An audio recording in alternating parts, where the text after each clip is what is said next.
tous et bienvenue pour votre édition sportive. Comme tous les jours, nous allons faire le tour de l'actualité. Je vous propose d'ouvrir cette émission par du football. Direction l'Espagne au lendemain de leur retentissante victoire face à l'Atlético Madrid. Le Real a prolongé les célébrations au stade Santiago Bernabéu. Les joueurs et le staff technique ont fêté leur décima avec les supporters. Une victoire qui intervient plus de 10 ans après leur dernier trophée. Un ouf de soulagement pour toute la Casablanca qui bat un nouveau record et continue de dominer l'histoire du football européen.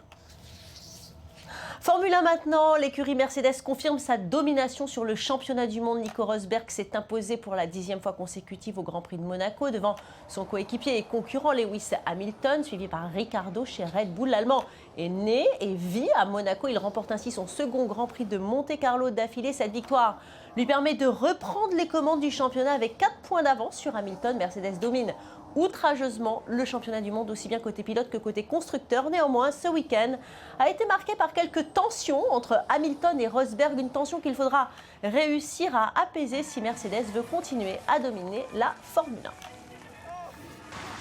Et on ouvre à présent une page rugby avec la Edge Cup. On revient sur la victoire du RC Toulon. Les Toulonnais qui ont battu en finale les Anglais de Saracens. Une écrasante victoire, 23-6 qui permet aux Rouges et Noirs de faire un doublé. 2013 et 2014, c'est la première fois qu'un club français réussit à gagner 2 titres d'affilée. Et j'ai l'honneur de recevoir au téléphone Mourad Boudjelal, le président du RC Toulon. Bienvenue Mourad sur i24 News.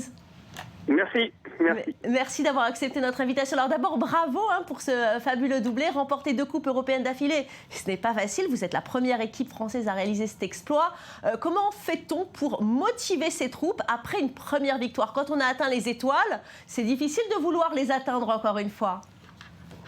Sauf quand on a atteint les étoiles l'année précédente et qu'on est redescendu en enfer une semaine après. On n'a pas envie de connaître ça à nouveau. Donc voilà, notre motivation, actuellement, elle est nourrie par l'échec de l'an passé dans cette quête impossible d'un doublé. Oui, mais enfin, c'est vrai que c'était quand même super inattendu. Vous avez fait une saison quand même si c'était difficile, vous avez quand même réussi à obtenir ce que vous vouliez. Et comment vous avez motivé votre équipe, votre coach et vos joueurs ? Simplement, vous savez, quand il y a une ville qui vous porte comme Toulon, c'est pas très difficile à motiver parce qu'ici on vit rugby. Le rugby, c'est une religion. Les gens, lorsqu'ils font leur prière, ils disent au nom du Père, du Fils et du RCT. Donc les joueurs ont tellement de bonheur à donner qu'ils se sentent chacun investi d'une mission.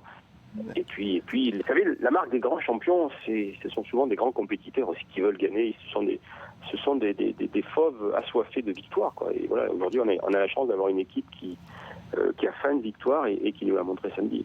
En tous les cas, de bon augure avec la présence du pape ici en Israël. Alors, nous vous avions interviewé il y a quelques semaines sur votre engagement contre le Front National et contre le racisme. Vous aviez refusé de faire jouer votre équipe contre Béziers, ville dirigée par un maire du Front National, au lendemain des élections européennes où l'UFN a obtenu 25% des votes. Quel est votre constat et quelle action allez-vous entreprendre, vous, à votre niveau ? Mon constat d'abord, c'est qu'on est sur une élection où effectivement le FN a beaucoup monopolisé. Je veux dire, les mécontents vont voter, les gens qui sont entre deux se mobilisent beaucoup moins. Ensuite, le constat effectivement, c'est que le FN est un peu la prostituée de la misère. Je veux dire, chaque fois que le taux du chômage monte, elle se maquille, elle met une jolie robe un peu sexy et elle va vendre ses salades. Voilà, et aujourd'hui, comme la misère elle a tendance à pas baisser, malheureusement, les gens sont prêts à croire à tout, même aux solutions les plus simples, les plus stupides et qui leur feraient le plus de mal. Mais ce sont des solutions qu'ils comprennent et puis ce sont des solutions, même pour eux, ça peut représenter, ça sera pas pire que ce qu'ils vivent actuellement, alors que ça peut être bien pire. Voilà, donc effectivement, tant que la situation n'ira pas mieux, et à mon avis... Malheureusement, je crois que ce ne sont même pas les socialistes qui sont à mettre en cause.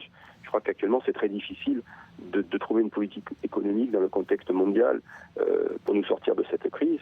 Eh bien, le Front National va continuer à mettre une jolie robe, à se maquiller et à sortir le soir. Oui, mais c'est vrai. Est-ce que vous pensez que le sport, finalement, c'est le rôle du sport d'intervenir dans ce genre de choses ? Bien sûr. Je veux dire, le sport, tout est sociétal. Je veux dire, le sport, c'est quand même quelque part, c'est l'union des personnes. C'est démontrer que dans la compétition, on gagne, c'est grâce à personne, et on perd, c'est la faute de personne. C'est ça la base du sport. Et Et dans la vie politique, c'est très dangereux quand on commence à dire si on va bien, c'est grâce, et si on va pas bien, c'est à cause. Voilà. Et ces idées-là ne sont pas acceptables. Ces idées-là sont pas acceptables. Et en sport, on ne les accepterait pas. Et accessoirement, dans le sport, il y a des exemples d'intégration, il y a des exemples de réussite, d'énergie qui ont été donnés par des gens, soit qui avaient un parcours social, soit qui étaient issus de l'immigration et qui sont venus apporter dans le pays où leurs parents avaient immigré des victoires. Et ça, c'est un message que certains peuvent entendre, qui est un message plutôt positif sur l'immigration. Parce que ne rêvons pas, je veux dire, les gens qui votent Front National, c'est pas pour dire je veux du bonheur. Les 3/4 du temps, c'est pour la France aux Français, quoi. Moi, c'est toujours ce que j'ai entendu. Donc, c'est un vrai problème avec l'immigration où on vend des salades sur la faute aux immigrés. Et sur la fierté d'être français. Merci beaucoup. Basket, à présent, David Blue, l'ailier du Maccabi Tel Aviv, celui qui nous a fait vibrer, surtout en demi-finale contre le CSKA Moscou, est venu nous voir ici sur le port de Jaffa, dans une ambiance très conviviale. Il a répondu à nos questions. Le mot d'ordre, c'était « pas de langue de moi ». Alors, mesdames, si vous faites partie de celles qui n'avaient pas encore succombé à son charme, regardez cette interview confidence, c'est promis. Vous allez être fan de basket.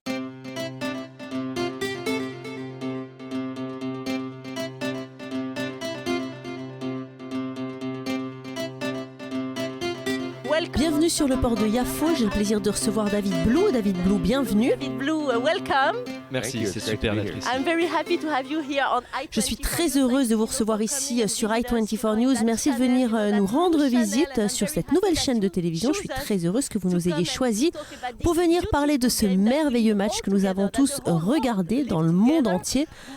Qu'est-ce que vous ressentez en rapportant cette coupe à Tel Aviv? Tout d'abord, merci de me recevoir ici sur cette chaîne internationale. C'est toujours un plaisir de pouvoir parler au monde entier. Vous savez, si l'on doit parler de moi et du basketball en général, j'adore ce jeu. C'est une opportunité pour se réunir et c'est vraiment devenu un sport international. Vous venez d'Amérique, mais maintenant vous vivez ici avec votre femme et vos enfants. Quelle est votre vie ici en Israël? Décrivez-nous. Vous savez, cette année, ma femme et mes enfants sont restés à Los Angeles. J'ai fait en quelque sorte un voyage en solitaire pour me découvrir moi-même. J'avais besoin de savoir ce que je voulais faire après le basket, surtout pour avoir un bon boulot, notamment parce que l'année dernière, je n'ai pas travaillé. Êtes-vous en train de me dire que vous n'allez pas rester dans le monde du basket l'année prochaine? Vous savez, Valérie, le basket fera toujours partie de ma vie. Et je ferai toujours partie du basket. Je dois encore déterminer si je serai joueur ou non. Je dois prendre cette décision quand je rentrerai à la maison et que je serai avec ma famille. Et je dois voir quelles opportunités vont se présenter à moi à Los Angeles. Vous êtes le joueur le plus expérimenté ici à Tel Aviv. Pour vous, comment avez-vous vécu cette expérience du Final Four?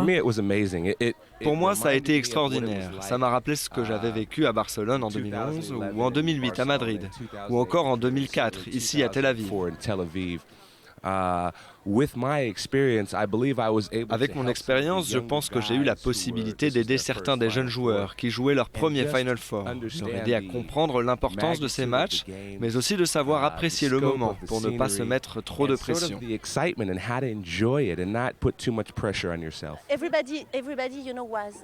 Mais vous savez, tout le monde était si heureux, le monde entier était heureux. Vous vous attendiez à de telles célébrations à votre retour en Israël?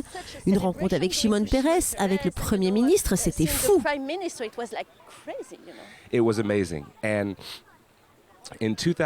Ça a été extraordinaire. En 2004, quand nous avons gagné le Final Four de l'Euroleague, c'était à Tel Aviv, donc les festivités ont été un peu différentes. C'était juste après le match. Cette année, nous sommes en 2014 et grâce aux réseaux sociaux, l'information se diffuse beaucoup plus rapidement. Et les gens ont la possibilité d'avoir accès au match, au résumé du match, à tout. Et je pense que l'excitation de cette victoire du Maccabi Tel Aviv s'est répandue très vite.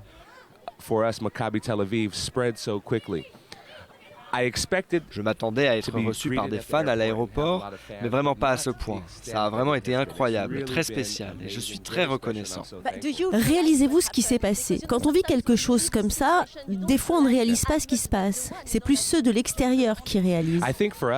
Je pense que pour nous, c'était un match que nous avons abordé en tant que professionnels, un match de basket comme nous pourrions en jouer un tout autour de la planète. Mais je pense que cette victoire a eu beaucoup d'importance pour l'État d'Israël. Et ça, ni moi, ni aucun de mes coéquipiers n'étions prêts pour cela.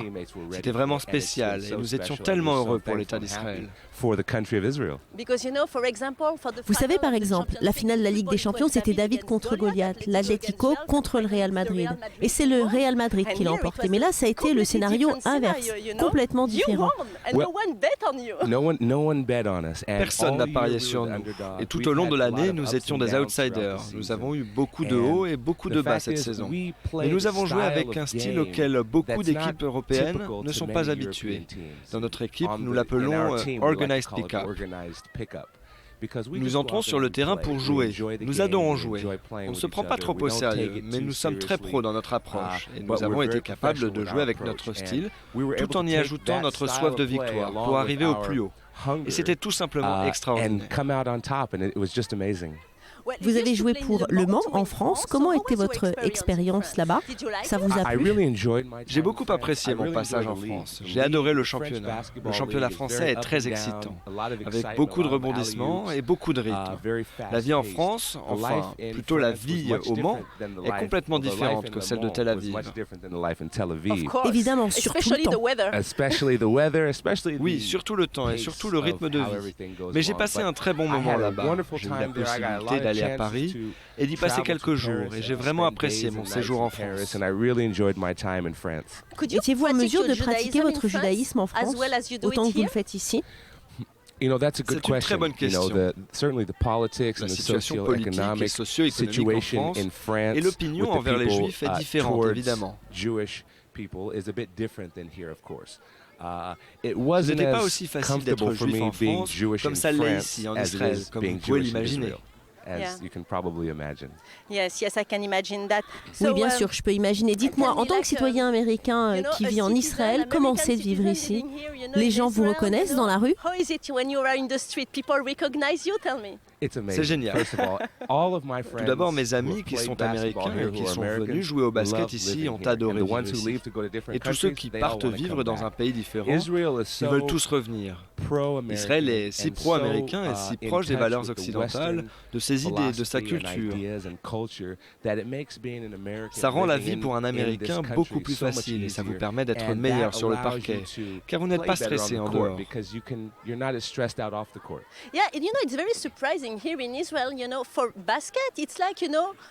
C'est très surprenant. Vous savez, il y a des joueurs israéliens qui partent jouer en NBA et il y a des joueurs américains qui viennent jouer ici. Est-ce que l'on peut dire qu'Israël est une nation du basket?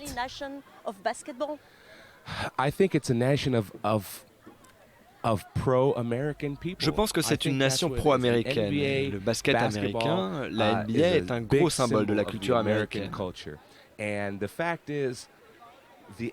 Certains athlètes choisissent de venir jouer ici en acceptant de gagner moins d'argent pour la vie qu'ils peuvent avoir, le confort qu'ils obtiennent et l'attitude qu'ont les gens envers eux.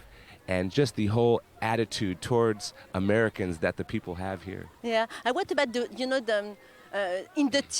comment ça se passe dans l'équipe avec cet entraîneur David Blatt? Personne ne croyait en votre équipe. Lui, il croyait en vous. Qu'est-ce qu'il vous a dit pour vous motiver pour aller jusqu'au bout?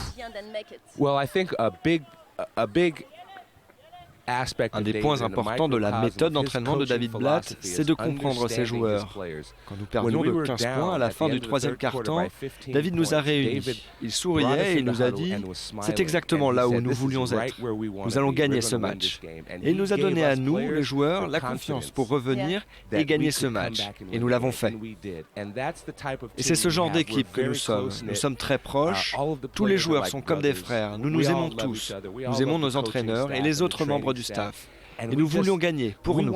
C'est pour cela que nous avons gagné ce tournoi. David, dans votre équipe, vous avez beaucoup de joueurs américains qui sont juifs et qui vivent ici, en Israël. Vous êtes amis avec eux? En effet, Alex Tayus s'est converti au judaïsme et est devenu israélien. Le père de Sylvan Landsberg est juif et donc il a fait son alia. Ma mère est juive et j'ai fait mon alia. Et en plus, il y a Sofo qui est grec, Zizic qui est croate et Joe qui est australien. Et nous avons nos joueurs américains et les joueurs israéliens. C'est pareil qu'Israël, c'est très accueillant. Notre équipe est très mélangée et nous utilisons cette diversité pour apporter le meilleur de chacun à l'équipe. Nous sommes des joueurs différents, nous sommes des personnes différentes. Non seulement nous apportons des styles différents à l'équipe, mais aussi des cultures différentes. Prévoyez-vous de rester à Tel Aviv l'année prochaine? Valérie, je ferai toujours partie du Maccabi Tel Aviv. Ça veut dire non. Mon cœur est jaune.